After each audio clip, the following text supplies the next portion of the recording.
It's our daily show from Monday to Friday at 7 a.m. Eastern Time, 12 p.m. GMT, every day of the week, where we discuss all things to do with the modern market. That is the crypto market, the NFT market, and how to make money on the internet.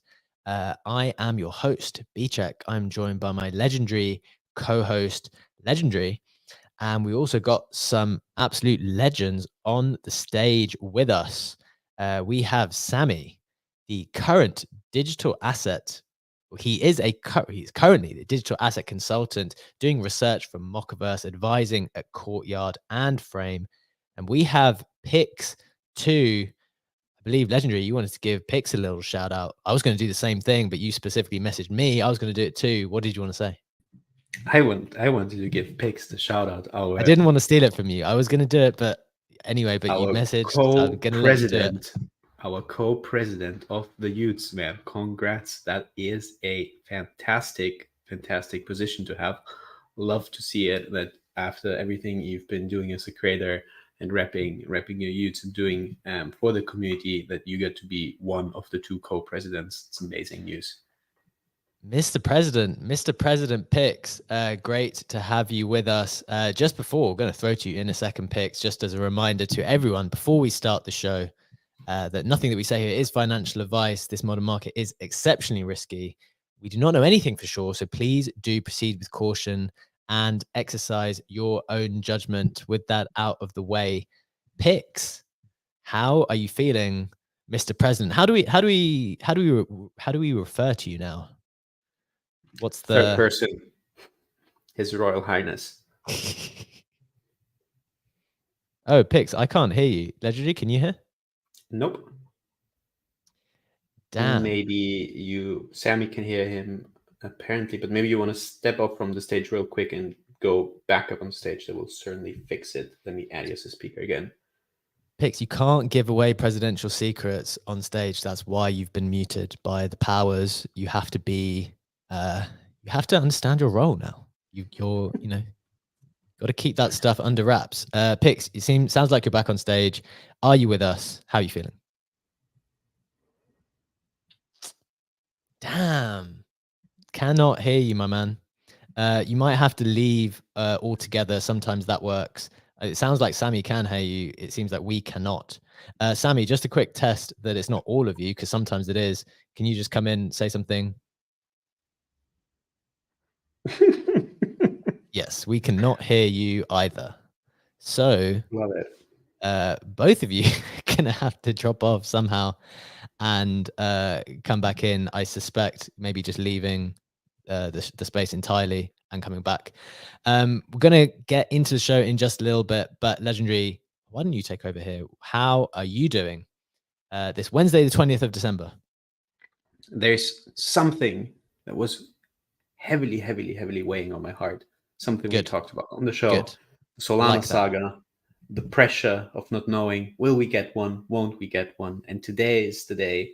They said in the Discord, there's going to be an announcement today, and all of the cancellation mails that are still to go out, that are yet to be sent, will be sent today. So if you don't get a cancellation mail today, you are in the clear and you are ready to get your Saga phone and to be part of generational wealth, of the Saga retirement campaign, and of heaps and heaps of airdrops over the next couple of years. I thought that's not a good announcement, though. That just is so stressful for today. Like, when is that email going to come? I thought that was, I mean, it's not Maybe a real it's going to be late night US, so you won't be able to sleep. It's going to be 3 a.m. You will be in bed. You don't know if you get a Saga or not. And so you're going to wake up. You're going to have nightmares that you got a mail. You check your inbox. It's still not there. But Thursday might be a day of relief if you didn't get an email. So one of the reasons why, if people are not completely up to date, for the people who've been with us, everyone will know that the Saga phone by Solana was trading for $2,500 to $3,000.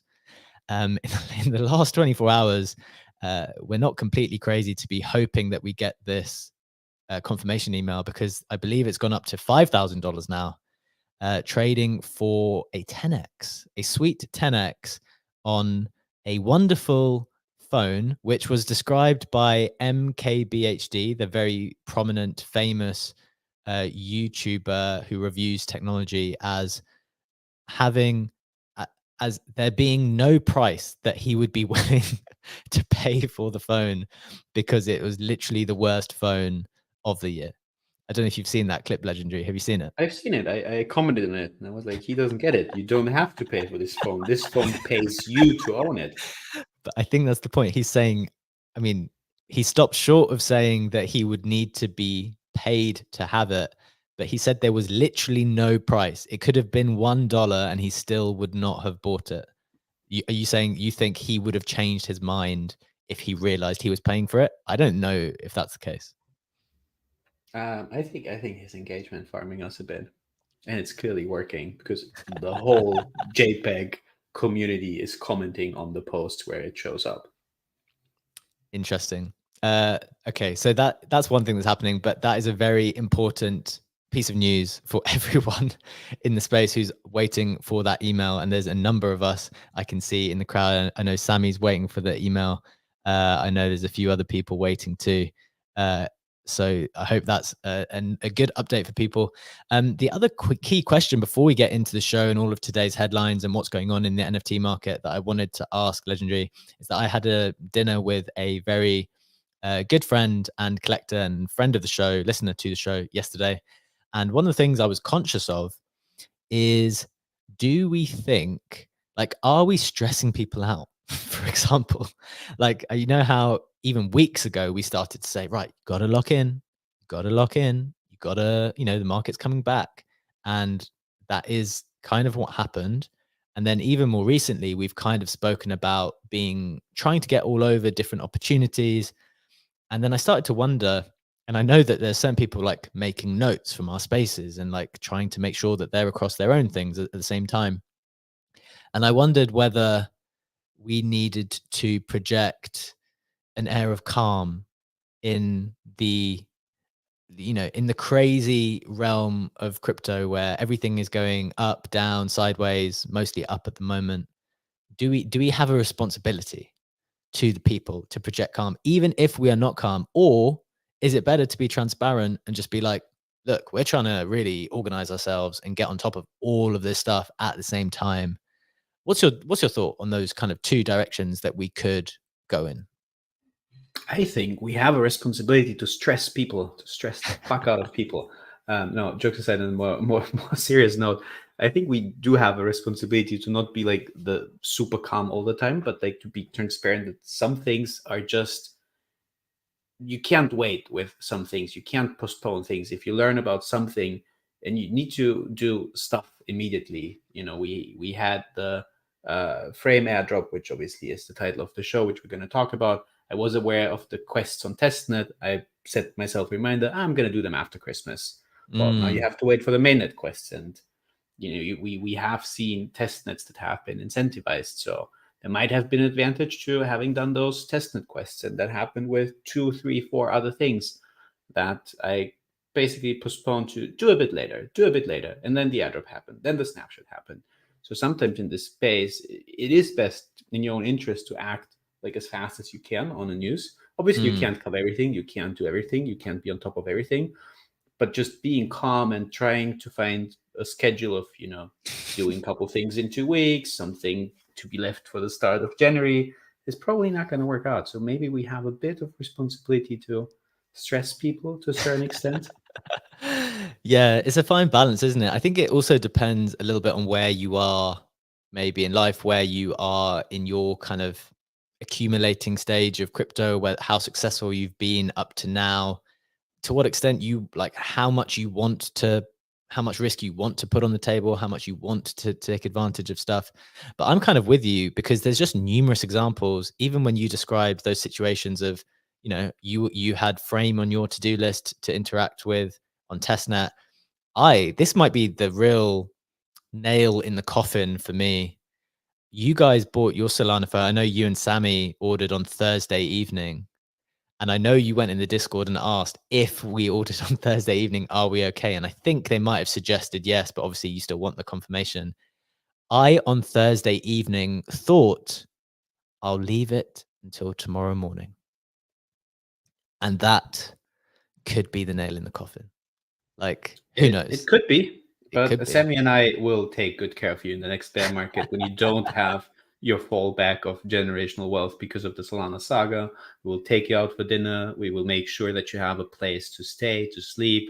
So don't worry. Between the two of us, Sammy and I, with two Solana sagas, we can provide for a third person, I would say. Well, I appreciate that, but I've got a little quiz for you a little bit later in the show on Solana. I think I'm going to do okay. I think I'm going to do okay based on one of the little quizzes I've got for you in a little bit. You threw a spanner in the works here, but I've got a little something for you a little bit later. I'll be okay. I think if things plan out. Let's get into the show. We've got all kinds of stuff to discuss, a lot of positive stuff, as has been the case quite a lot recently. We're going to get into all of the news from the last 24 hours in the snapshot, which is pinned up top. Please do give it a like if you find that it brings you some value today. So let's get into it, starting with the price action. We have crypto kind of flat-ish. We got Bitcoin at 42.7K, down 1%, ETH at 2.2, Solana up a few at 77.1, Ape down a couple of percent at 1.6. NFT volume on ETH at 18.6 million, Blur at 12.8, OpenSea at 5. But remember, Solana NFT volume is matching that more or less every day at the moment. Getting into the headlines, number one, this is big. New creator-focused L2 frame backed by significant investors announces an airdrop for NFT traders. Sammy is an advisor for Frame. Very lucky to have him with us today. Hopefully he can speak to that if the tech is working in just a little bit. Number two, unique daily Solana NFT buy wallets hit almost 20,000 this weekend. That's some with context from NFT stats. He said that that's nearly 2 times as many as daily ETH NFT buy wallets, a number which hasn't grown in 6 months. And that is really important. I want to discuss the implications of that during the course of this show. And finally, interesting set of rumors. Want to be clear that they are just rumors at this point. There seems to be rumors of a takeover for Moonbirds, which have started to circulate. And we want to discuss where that might have come from, if we know anything about it. It won't be the main focus of the show, but if we have time, we want to touch on that. Getting into the floor prices and some notable sales. We have CryptoPunks down up 1% at 54 ETH, Bored Apes up 1% at 26.4, Mutants at 5.2, DGods at 2.6, Captains at 4.5, all up a couple of percent. Azuki's at 5.7, Penguins up 5% at 10.8, the big mover in the majors on the ETH side. Moonbirds up at 1.7 and Nouns at 30 ETH. You've got a Pudgy Penguin Gold selling for 33.69 ETH. That's $75,000. And an Overworld supporter key selling for 27 ETH. That is $60,000. Overworld still cooking that hugely hyped gaming mint, which took place very recently. Legendary, that is the price action. Those are the headlines. Instinctively, what numbers are you finding interesting out of those? Definitely the overworld key. My biggest fumble to not buy an overworld key early on. But we had the announcement by Overworld yesterday that basically you will be able to farm squads with up to 3 overworlds. Or incarnates, they constitute a squad, and there's going to be weekly snapshots. The snapshots are not going to be announced, and you will have a multiplier. So 1 incarna earns 1 point, 2 incarnas have a boost of 20%, and 3 incarnates have a 50% boost on the points that they earn. And it's also been rumored, but I think it's also part of the OpenSea collection description, that you might get a boost with the supporter keys when it comes to the token airdrop. And there's only 100 of them. I think only 79 have been given out, 21 yet to be given out. And they last ones traded for like around 10 ETH. And obviously there's like 2 or 3 only listed, and this one was the cheapest listing at 27. Wow. And actually someone did buy it. So it is pretty FOMO inducing to see that. Another number that was standing out was, we didn't have a lot of time to cover it in the show yesterday. We did quickly touch on it, so I do want to update on the Farcana mint that happened on Polygon. Yes. Again, was a free mint, was highly coveted and in very high demand because there were only 700, or there only are 777 NFTs in that collection. I didn't get a whitelist for that, full transparency, but I did buy in on the secondary market. It did run up to 1.4 ETH from the free mint yesterday. And immediately after the mint, this is when I got in, it was trading at the 1 ETH mark. And it was quite significant. Also, the mint party spaces, I sent you, Beechik, a quick DM about that, was very impressive to see, with Yacht from Animoca, with Tyler in the space, with Polygon, with Sandeep from Polygon in the space. So I wasn't quite a I was celebration. I wasn't affected by that message. Like I Yeah, wasn't affected. I was. Yeah, I I know. got That's FOMO. I know that's why you messaged me. But yeah, for clarification, legendary message like, wow, look at all these people in the spaces. I was like, man, this is what happens on the mint day, right? But no, I take your point. There were some like much bigger players in that particular spaces, so it was some heavy hitters in there. But I just thought it was kind of funny because it kind of harked back to the old times in 2021 where, yeah, like if there was just a few really prominent people involved with something, you just like immediately jump in. And it feels like you still got that reflexivity, whereas like, wow, Yat's in there, Zenika's in there, someone else is in there. Okay, I'm gonna go buy. Yeah, I mean, I wanted to buy, and I just wanted to get like an extra bit of confirmation to justify to buy a free mint at 1 ETH, like 5 minutes after it minted. That was everything I needed. Interesting. So the what's it called? The uh Farcana? no, the status of the people in any mint party is one of your kind of indicators now as to whether you buy in or not. It's it's a new key performance indicator. Yeah, the mint party, the size of the mint party. Well, this is new age finance. This is one of the factors. Write it down in your list of things to try to evaluate projects whenever you get around to it. So very, very interesting stuff there. As we've been saying, a lot of stuff going on all over the place. Maybe let's get into the first headline legendary. Do you want to just set up what Frame is? Then we definitely want to try to get into it with Sammy, who is an advisor to Frame. So I'm sure he'll be able to give us some juicy information too. Absolutely, very happy to do that.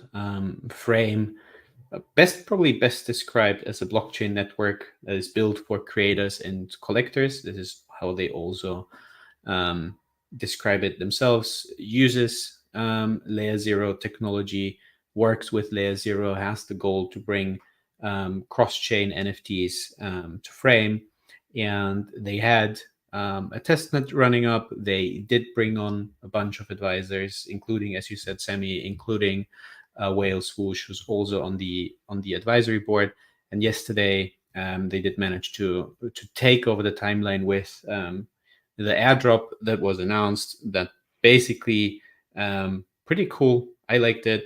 Depended the amount of Frame tokens that you will be able to claim on, what is it, January the 31st, 2024, was depending on your NFT trading volume over the last 2 years. So stick through the bear, still trade NFTs, and you got yourself a claim for Frame tokens that will unlock end of January, so in 41 days. Absolutely. Perfect little summary of the headline stuff.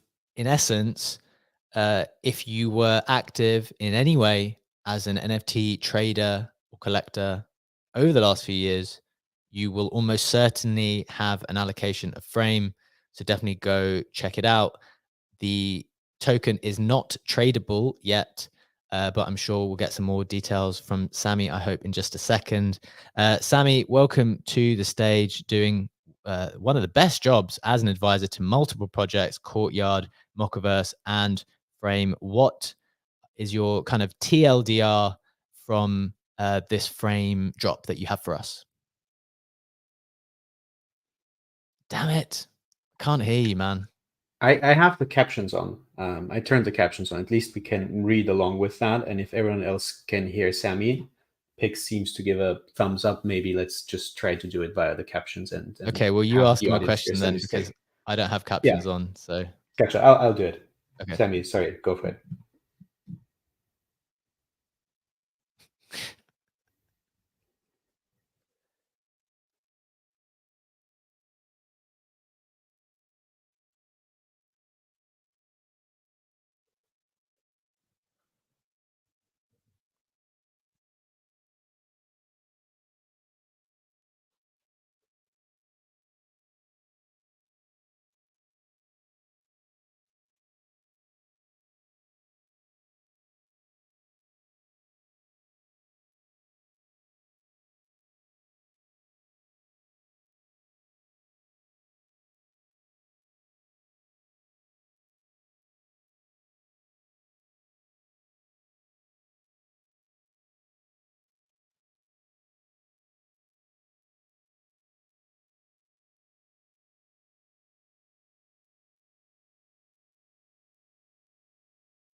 Yeah, I like the point that you made about the royalties, especially adding that there was a work criterion for the airdrop. When you're saying that you've been talking with multiple projects, obviously I'm not going to ask you who you've been talking with, but just from what I have read so far and what I have understood so far, with that cross-chain compatibility, interoperability of NFTs, would that basically the play there be to allow certain NFT projects to also live on Frame, since it is interoperable, and being able to build whatever they want to build there in a more gas efficient way, but still, because, or to kind of convert them into layer zero NFTs that live across multiple chains? Or like, is it more to completely move them over to Frame? Or can't you really comment on that?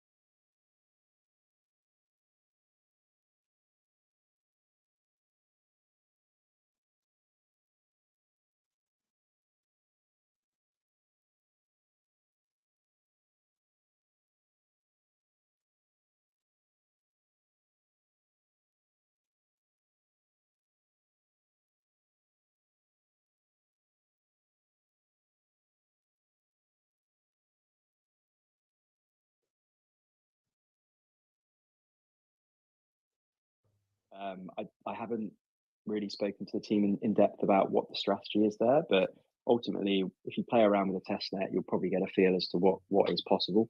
But yeah, it's sort of enforcing those royalties at the contract level. So yeah, it's that stronger value proposition for projects and applications to move their assets over if they want to be supported by their communities. I like how it made me feel even worse for not having participated in the testnet activity. Jokes aside, I think that's a very good point. We kind of see Pudgy building the gaming world on ZK Sync. We already see gaming collections and have NFTs on mainnet, that have NFTs on Arbitrum, and just having the cross-chain compatibility just between those two collections or multiple collections, but only using two networks for a game that has to access data from both layers at the same time, that has to be up to date with on-chain profiles, gamer profiles, with the status of multiple NFTs on multiple L2s, is super, super complex and difficult. From me talking to quite a few founders in the Web3 gaming space, I did get a very clear understanding that interoperability is a massive challenge when it comes to games, in specifically because they have that very high demand for A, low transaction costs, and B, for like very high accuracy and speed when it comes to understand how all those different NFTs and assets work with each other on multiple layer 2 solutions. So from that perspective, having that layer 0, that interoperable compatibility, is definitely going to be interesting for this upcoming Web3 gaming bull market. And I think we're already in a part in the cycle, right? When we want to do stuff on mainnet, it's really getting expensive again. That point where you pay $100 to add something to a liquidity pool to withdraw that. I was talking about or complaining about flooring protocol with the 7 to 8 transactions, where it was like 200 to take out my liquidity a week ago. Now that figures more like in the 500-ish range. So that is definitely not acceptable on the gaming side of things, not in general, I mean. And for that reason, I think that in this upcoming bull run, infrastructure projects, layer 2 solutions will play a very, very important role. But what we're also seeing at the same time is a massive competition between all those layer 2 solutions who all try to kind of fill a different niche in the market. One of the things I wanted to come in here on is, and this is the thing what I do really like about Frame is the niche that they are kind of going after, which is this creator focus. I know that Arbitrum, for example, is trying to have a bit of a gaming focus with Nova, but I don't know necessarily that any of them have really sufficiently created a proper niche for themselves. I know Zora is a bit more creator focused as well, for example, but something that Frame has said is that it's like front and center creator focused. And one thing I noticed, I'm on the website at the moment, and for the people on YouTube, they can see the site. I noticed this Frame Creator Fund, Sammy. It says the Creator Fund will support creators and ecosystem participants, funded by L2 gas fees paid on Frame. Is that something which you can speak to? How much can you say about that now? What's the intention of having that pool of funds? I mean, outside of saying what's on the website, I probably can't disclose anything else because Sure. it hasn't been publicly made yet. But ultimately, you're driving those the fees back to the creators that build on the platform to try and make that ecosystem flourish. Sounds good. That sounds like a positive move. And I guess I read something the other day about how someone who operates on Arbitrum wasn't happy with the kind of DAO governance structure because they felt like it was too messy. Like what they should be doing is trying to figure out how to start distributing those funds, right? Because all of these DAOs are sitting on huge, tremendous allocations of capital in the native token. And you need to have mechanisms to like get that money moving, like get it out to the people so that you can have that positive flywheel effect when people start using it, and then they start get incentivized to participate. And I think they found that the Arbitrum process was being a bit difficult. I don't have any personal experience with that, but that's just something I read on Twitter. So conscious that it's obviously a priority for all of these L2s, given that they're in such strong competition with each other, that they need to get those funds moving, because that's the point of them, to fund and to incentivize participation. So that's good to know that exists and that's top of mind. I want to throw to Ben, who has his hand raised. I don't know if you have a question on Frame, Ben, or if you had some comment on the Frame drop. Welcome to the stage with us. Thank you, GM, everyone. Dope staging here. And yeah, I was caught by surprise. I'm not gonna lie. When I saw it, I was like, oh yeah, this is a banger team behind this. Like, I love the advisor panel they had there. Congrats to you as well, Sammy. I've seen you hustling on the last 6 months to a year like crazy. So congrats to you, fam. What I wanted to ask was something that caught my attention for a minute. I was just like curious what led to this decision in rewarding way more like NFT holders and traders and making it super focused on that.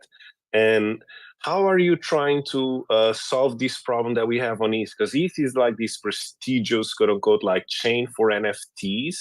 But at the same time, yes, it's fucking expensive. The bull run is coming. People waste a lot of money on gas. So like, what will be this approach to massively bring on project founders to support this initiative and make their NFT somehow powered by trades on Frame? I don't know if that's the goal, but I'm assuming. But yeah, correct me if I'm wrong. That's a great question. Thank Sammy. you. Yeah, I think, well, I mean, ultimately you're going to have to try and drive people to build on frame, so on the actual layer two. There'll be settlement of transactions on ETH for security purposes, but ultimately you'd hope that the users, once these applications are built, the users are effectively going to be paying that L2 gas fee as opposed to any L1 gas fee.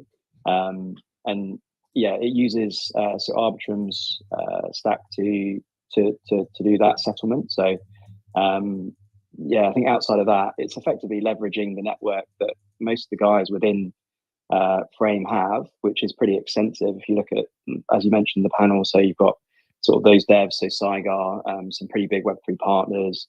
They've obviously backed by Electric Capital, which is a decent VC in the space, and they have a network as well. So, and I think the incentives around the fund that Bcheck mentioned will also sort of encourage people to start building on there. So ultimately, the applications get them built on frame, and then the users are effectively going to be experiencing those low costs or low gas fees when producing those transactions at the L2 level.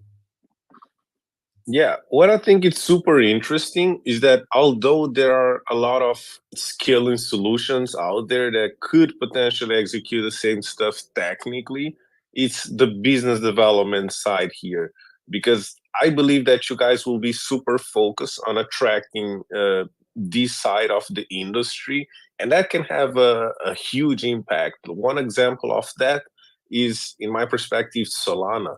Like, you have other layer ones, you have L2s, but the way they do business development has led them to thrive a lot despite all the criticisms of centralizations and whatsoever. So yeah, I think it's interesting that you guys are spinning up a layer and trying to focus on the NFT ecosystem somehow. And yeah, I'm intrigued to see. I hope you guys get a W with this one. Yeah, I think the interoperability as well, the integration of layer zero enables it to have that chain agnostic approach. So it's not isolated to ETH layer one base layer stuff. It's kind of like you could effectively have other chains bridge assets across, so it doesn't silo it. And I think for me personally, my own personal view is that the future is going to be interoperable. You're going to have multiple different chains that are going to be talking to each other through oracles like Chainlink, or there's various other ones that are kind of coming to market. So I think the future is going to be chain agnostic, and I think layer frame is just going to be positioned in a very good place to capitalize on that.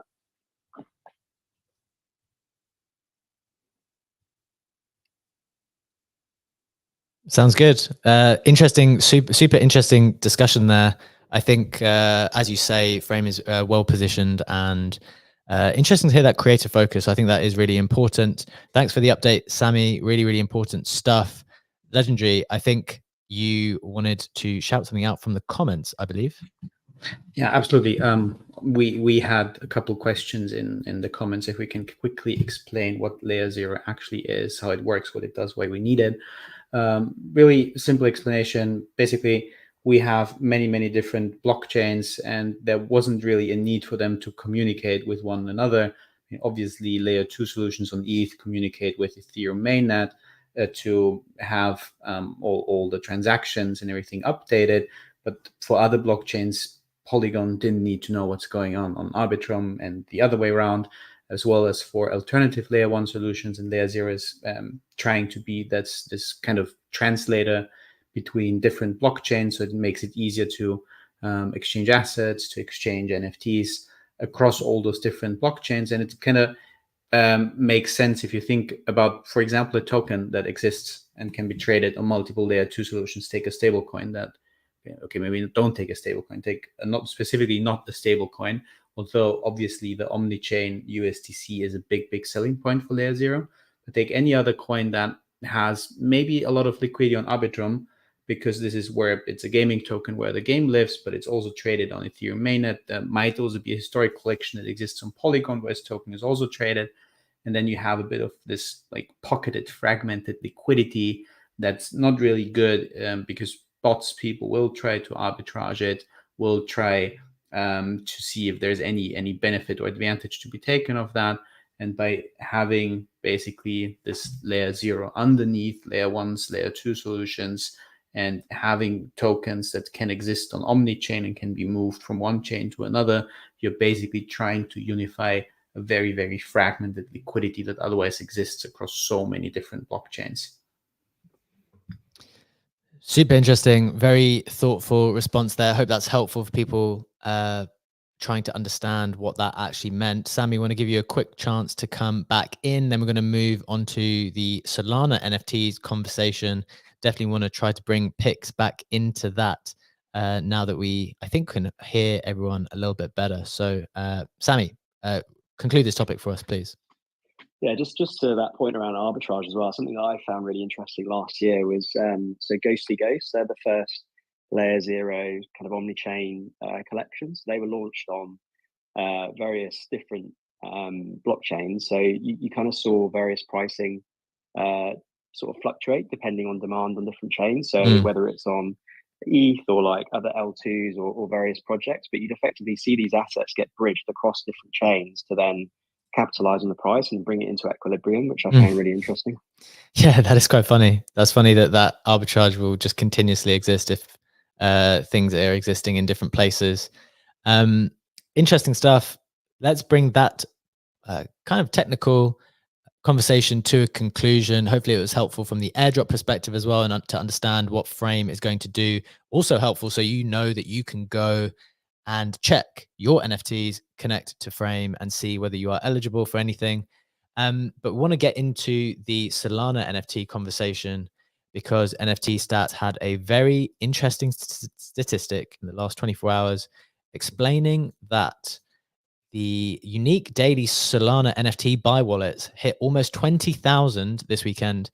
And that's nearly 2x as many as daily ETH NFT buy wallets, a number which hasn't grown in 6 months. In addition to that, you have collectors, very prominent collectors and traders like Mooncat saying, I think this was today, it was this morning, I just converted around 25 ETH into around 750 Solana. My plan is simple. I'm going to farm Tensor, which is the NFT marketplace on Solana, and stack Tensorians and do a bunch of other stuff. But this is on the back of a number of people kind of moving over to Solana, buying their first NFT on Solana. We saw Gordon Gonner, the founder of Bored Apes, buying his first NFT on Solana not so long ago too. So clearly a trend is happening. Clearly there's an absolute wave of people moving onto Solana. I've said at the top of the show, every time I do the snapshot, look, this is the NFT volume on ETH. And I've started to say, like, I don't know, we just need to incorporate Solana volume here as well. It's that important. And I will start doing that when I get on top of the proper sources to use to report on that properly.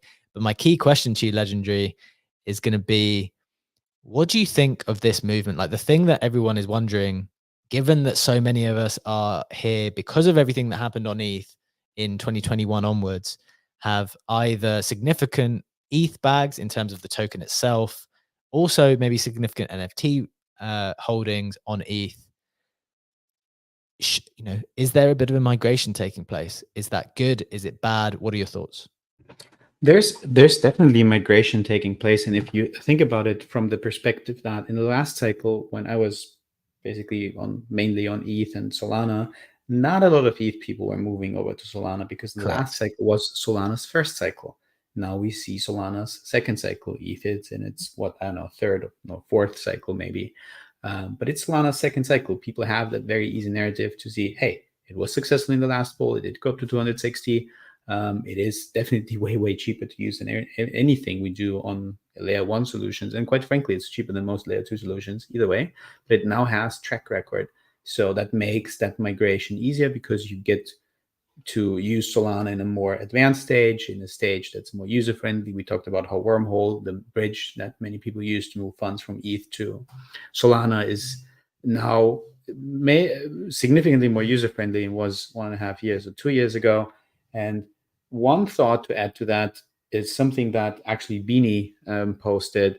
Found it surprisingly thoughtful from the perspective talking about those cycles and saying, people have an easier time to migrate to Sol because it's Solana's second cycle.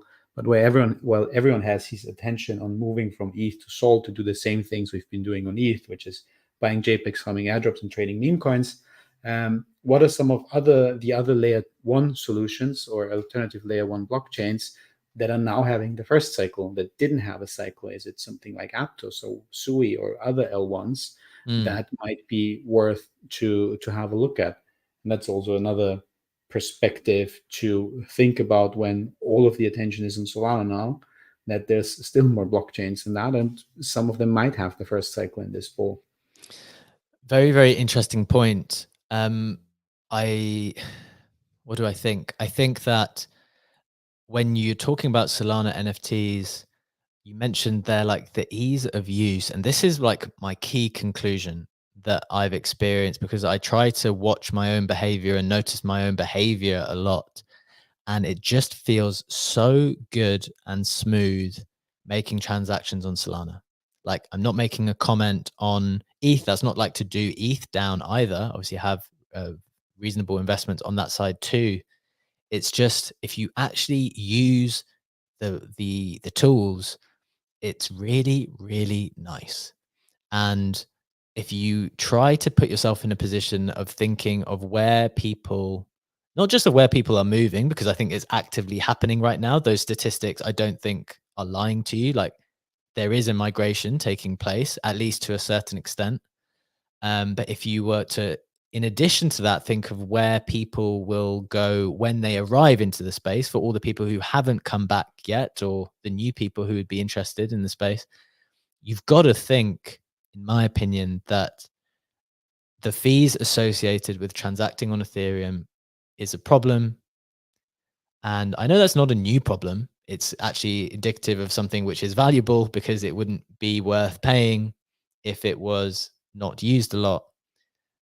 But the average person is not going to want to spend that amount. And given that the UX is so good on Solana, I think that's something certainly to take note of. Got a lot of hands up. Want to try to get around the stage in just a second. But before we do that, the other point I wanted to make, Legendary, which I don't think anyone has really kind of got to grips with yet, because there's been very limited reporting on Solana NFTs. You've obviously had Mad Lads NFTs as headlines, maybe a little bit of Claynosaurs, a couple of others. But what I wanted to say or suggest is that some Solana NFTs are really expensive now, like really expensive, like really, really valuable. And I just prepared a tweet earlier after checking my own, and I wanted to do a little sense check with you. This is the little treat I had for you. You have to play along and say a good number when I ask you this question, because if you don't, you're going to ruin it. The question is this. Okay, I'm stressed now. Good. That's good. Remember, we said we want to stress people out a little bit. Yeah, if we have to stress the audience, we also have to stress the host. Correct. That's a fair game. Okay, so I don't have like loads of Solana NFTs, but I have been participating in the last 4 or 5 weeks, maybe a little bit, trying to get some stuff. What do you think? Because Solana has run in this period of time at the same time, things have just got a little bit crazy without anyone even realizing, and least of all the people who are actually holding the NFTs. So this is my Solana holdings at the moment. And I don't say this because I want other people to buy them. I say this as a thought exercise of like how valuable things have got without people realizing. I have one Mad Lad. I have one Claynosaur. I have one SMB Gen 2. And I have 2 Bodogos. What do you think those are worth in USD? Okay, so you have one Mad Lad that's 220 Sol. Clayno is what, 50-ish? Bodogo at 10, 12, that's 280. S&P Gen 3 Gen 2 is Gen 2, no idea. Put it at 30 or 40, I don't know. 320 Sol. Sol is at 70 something, 21K, rounded up 22K. This illustrates this perfectly, because I knew the SMB Gen 2 is going to be the one that people are really, really surprised about. I knew that was the one because there's been almost no reporting on that one. So Mad Lads are at 220. Claynosaur is at 50 something. You got those 2. Bodogos are cheap-ish, right? They're like 10-ish maybe. SMB Gen 2 is at 150. Holy fuck. Correct. So in total, that bag of NFTs, which I bought a while ago, is now, and I did this today and I was surprised, is at 36.4K. And I was like, sorry, what? When did that happen? Like literally, when did that happen? I'm not aware of when that happened, but it happened in the last few weeks. And obviously the two things that are happening is that the NFTs are going up in price, but also Solana is moving at the same time. So that's expensive. So, I like how S&P you Gen 2 is call expensive. it is expensive, and I like how you call flexing your bags on Solana a thought exercise. That's a very, very It is a thought subtle, exercise humble because I brag. bet it's got people thinking. People are Yeah. thinking now, aren't they? I had no idea. I had no idea about. I am aware that there's S&P Gen 3s as well, but I had no idea that Gen 2 is at 150 Sol. Like I was, okay, it's maybe 50 or something, and Gen 1 is at 200, but got that completely wrong. Exactly. So look, great thought exercise, in my opinion. Jack, you are a significant holder on both sides of the field. Would love to hear your thoughts on the Solana stuff, and then want to throw to Pix because we finally will have his audio. Super excited to hear from the new president, and then we'll try to get to Ben too. Jack first. Thanks, B. That was hilarious. I don't know if you saw, but my laugh emojis were coming out as legendary. Put Gen 2s at 30 Sol. That was but for context, by the way, they're like the CryptoPunks of the Sol space. Gen 2s. They are like very, very historically relevant, and they've always been sort of competitive with DGods. But when DGods moved over to a different chain, I think they were just solidified as the real OGs. When you look at some of the big influencers, they'll have those Gen 2s as their PFPs because of that historic provenance. So yeah, big name there. I think, look, I'm experiencing exactly the same thing, which is it's just better to trade on Sol in terms of ETH. And there is always that argument that what happens in the bullest of bull runs, where you have projects just minting out immediately, but there's no gas to be able to sort of figure out how do you get mint if there's open mints. And realistically, there's just going to have to be other technical solutions to those things, and there's a bunch of allocation ways you can do it, but there's just nothing at like the chain level outside of speed because of the fact that there is no gas. So that's going to be an interesting thing to see unravel as legitimate projects start flooding into Solana. But when you talk about the trading experience, like I'm at a similar point to you, where I did a bit of an assessment of my bags, and the Bodoggo that Gordon bought the other day, it wasn't a one of one. It was just it was just a very clean PFP. It was a rare one, but it wasn't one of the one of ones, which is about 15 of. So he spent 500 plus Sol on a non one of one Bodoggo, and I was basically just sweeping rares at the early start, and I identified I have about 10 cleaner rarer versions than that one. So like I don't know where my bags are at. I think that was like a wild sale. I don't know if that necessarily traverses into, I've got a couple of mine listed at 1,000 Sol. We'll see what happens, but I don't think that is going to be a big thing. But the reason, and when I did that, and not to go back to the thought experiment outside of the flex, is because it was so bloody easy. So I just had so much fun on Sol, figuring out the traits, figuring out which ones were really, really clean within the collection, dealing with trades. You've got Fox Swap, which is like a way to do it, without being concerned about your bags. There's a bunch of stuff, and already a lot of technical solutions there. And then the lack of gas just makes it very, very fun to collect. And I think that's the big difference is if you want to collect, I don't know how many people have experienced this on Ethereum where they get a non-rare a trait they don't really vibe with, and yet they're just like, well, I'm stuck with this one because I can either sell it, but I'm not going to go through selling it and then buying another one because I will lose half the profits of a new collection on the gas alone. And that Sol just doesn't have that problem.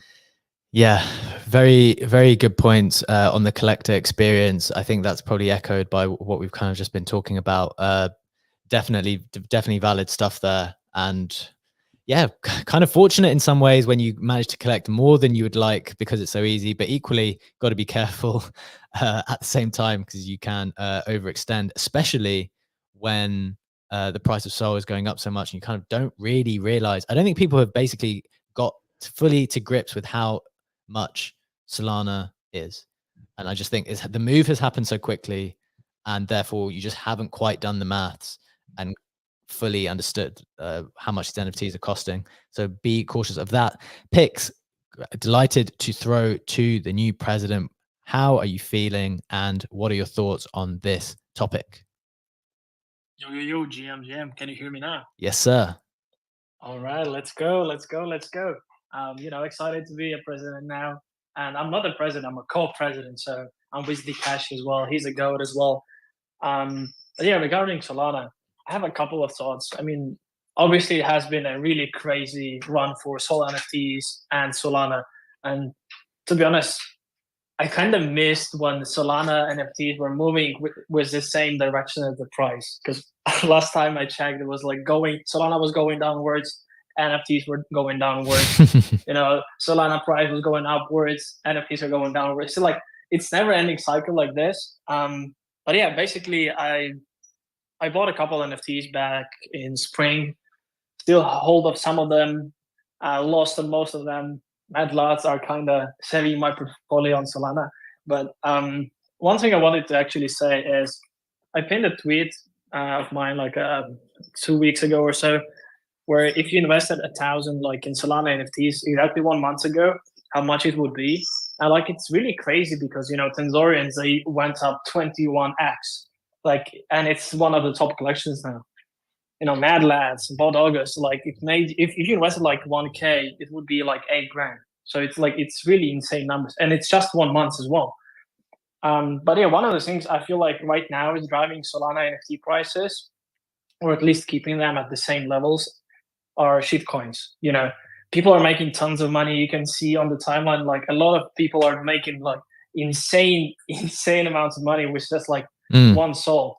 And I actually have a story, a small one, a short one, so I won't take much of your time. But basically, I bought Popcat Sol token like a week ago or so, and I sold it like after 1.5x, most of it, and I just left one Solana. And basically the best strategy with shitcoins is to kind of leave them and forget about them. It's like the best thing you can do. And right now, I sold today. I sold this one sol for $9,000. So it's insane. And obviously I would want to buy NFTs, right? And then I go to Magic Eden and I see Popcat NFTs. It's not financial advice though. It's like retarded shit. Please don't do that. But I see a lot of people making money from Popcat. Yeah. And I see, and it's even unofficial NFTs. But today's a pump from I think 0.2 to like 1 sol now.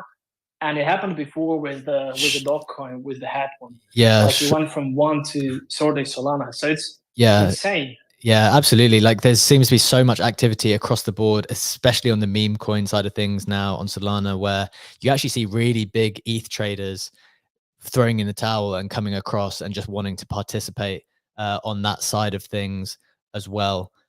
Before we maybe just come to a conclusion, Ben, I'm not sure if we're going to have time to get to you. I want to bring the rest of the news from the snapshot to everyone so they can get up to speed with what else has been going on in the rest of the space in the previous 24 hours before we come to the end of the show. So we'll do that in just 1 second. Here we go. The Web3 roundup from the last 24 hours. Number one, this is a cool protocol. Web3 scraping protocol Grass completes a $3.5 million seed round. This has got something to do with like sharing the unused Wi-Fi that your computer uses. They've raised quite a lot of money. Number two, Solana Saga secondary phone sales rise to $5,000. We've touched on that already. Number three, Mockaverse announces $80,000 rewards for Phase 2 challenge in Pixels game. They seem to have a very nice user experience where they keep encouraging their holders to get involved in their other projects. Number four, ZTX Beta is now live to play with new utility for the ZTX token. Getting into the creator corner, NFT Inspect announces the acquisition of Make It a Quote. With Make It a Quote, 100K monthly quotes and millions of impressions. Their layer 2 is now built for X. To power a community of over 600,000 new users. So that's a lot of user acquisition going on with NFT Inspect. And finally, Lamborghini just sold 3 Roblox items for 1.5 million in that native token. That's $18,000. And DCL blogger, who's very familiar with what's going on in there, said buyers get a trip to the Lamborghini HQ in Italy. The whole NFT thing is happening in Roblox right now. Very interesting to see from that perspective. That is the Web3 roundup and the Creator Corner news from the rest of what's happening in the last 24 hours. Legendary, any final thoughts to close the show, because we're at time?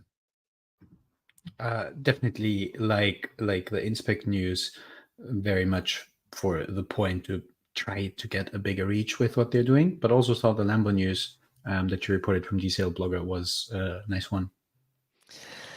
Very good. Very good. Another really interesting show. All kinds of headlines today. The Frame stuff was important. The Solana stuff was very important. And as always, it feels like a lot is going on. We hope that we gave you a very reasonable summary of everything that's been taking place in the last 24 hours in the NFT universe. We will be back again, as always, at 7 a.m. Eastern Time, 12 p.m. GMT tomorrow to do it all again. We hope you have a wonderful day and take care, and we will see you tomorrow. Bye-bye.